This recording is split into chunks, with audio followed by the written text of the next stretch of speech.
Well, I'm Linda Reinstein. I'm the co-founder of the Asbestos Disease Awareness Organization, acronym ADAO. And it's an honor to be with you today. For all of the millennials out here, there's good news. I'm going to ask that you take your phones out, if your teachers will allow this. And I want you to get social during this presentation, because you, to me, are the future. So if you'd like to share a fact, make a status report that you're here at Less Cancer's National Cancer Prevention Day, I encourage you to go ahead and do that. And Bill has a long hashtag, but if you can type in National Cancer Prevention Day in your tweets, we can all follow you. So I'm going to spend my time today talking about asbestos-caused cancers and how we can prevent them. Now, you've heard about tobacco, which is horrific. Do any of you know that those tobacco lobbyists, as soon as they finished or thought they had finished their work, they jumped right over to asbestos, and they've continued to do their lobbying. Another tobacco side fact is the Kent cigarettes, once upon a time, actually had an asbestos filter in them. Yes, an asbestos filter. So storytelling is powerful for each and every one of us. So not for sympathy this morning, but I want to share my story so you can better understand my work today. So it was about 14 years ago, and my life seemed perfect. I was a mother to a 10-year-old and married to my soulmate. Everything was blissful until one day our life changed forever. My husband, Alan, had a slight, persistent cough.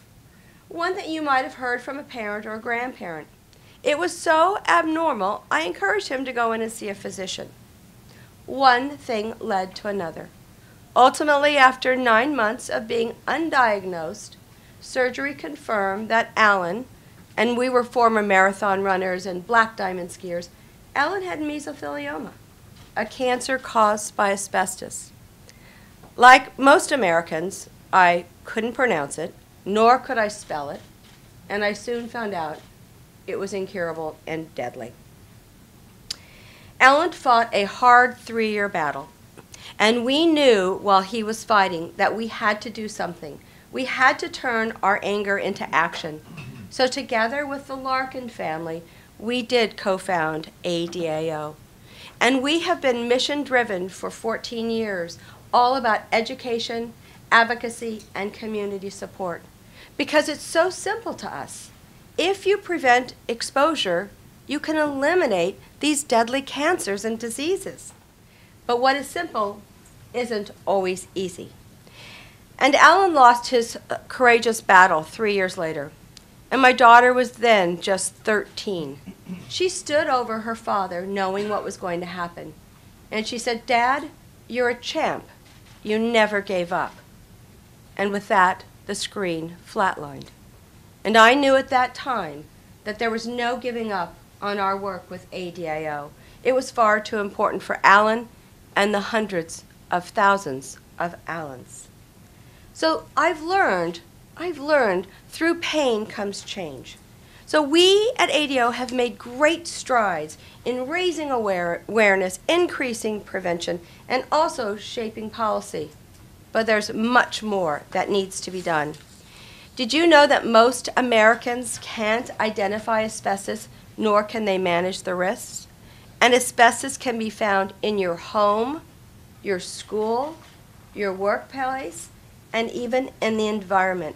So it's so important that we share facts and stats during today's workshop so we can all raise awareness. So there are 3 facts I want you to think about. And if you can type fast like those millennials do with 2 thumbs that I haven't been able to master yet, there are 3 facts I want to share with you because they're really important. Each year, 15,000 Americans die from asbestos-caused diseases that are all preventable. 15,000 Americans, men, women, mothers, fathers, children.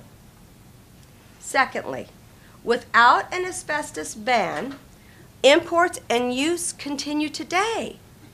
It continues today. And as I said before, most Americans can't identify or manage the risk. Now, to change public policy, as Bill knows so well, and you do an amazing job at Less Cancer, we became friends via Twitter, and I have the greatest admiration for you, your board, and your work, because you really are rocking it here in DC and making change happen. Yes, I think you should. Our millennials know and have taught some older people that your voice needs to be raised, and sometimes you need to do it as a disruptor, but you have to be heard to make change happen. So while promising research continues, prevention folks, but not everybody has the architect of the Capitol living in their home that can go in and do it cost-free-ish, like they do in the government. So asbestos abatement is very important, and you need to seek professional help. And this ties into all of the anti-smoking, which I firmly believe. But if you've been exposed, there are two things you need to do. You need to talk to your physician and at least let them know that you've been exposed, or maybe a family member of yours has been diagnosed, or sadly, maybe they've lost their life. But there's something more important that you need to do. And if you do smoke and you have been exposed, you need to stop smoking, because you increase your chance of developing an asbestos-caused cancer even more. So our mantra at ADIO is really simple. Hear asbestos? Think prevention. And I want you to know we need to work together even more. As I watch the executive orders, which I think we would like to burn some of them, maybe all, but we're seeing a dramatic rollback in public policy. For every new regulation, we're going to be forced to give up 2 regulations. And I guarantee you somebody has suffered or died to get a regulation passed on the work health front. And when it comes to the EPA, we find in commerce and in homes now.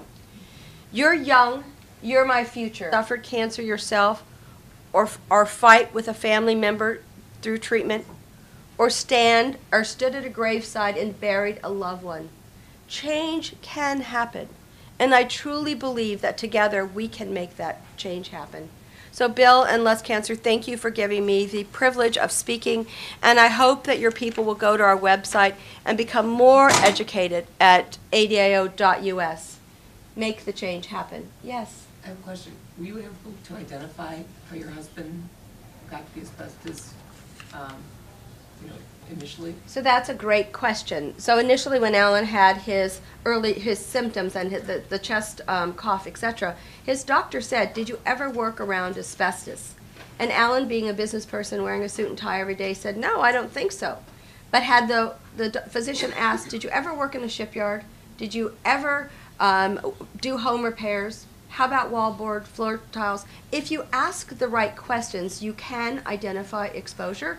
And my husband had both occupational and environmental. He loved to fix things around the house, but he was also a metallurgical engineer, so when they built nuclear submarines, they sprayed asbestos widely in a tight, confined space. But Alan is one of millions of hundreds of thousands.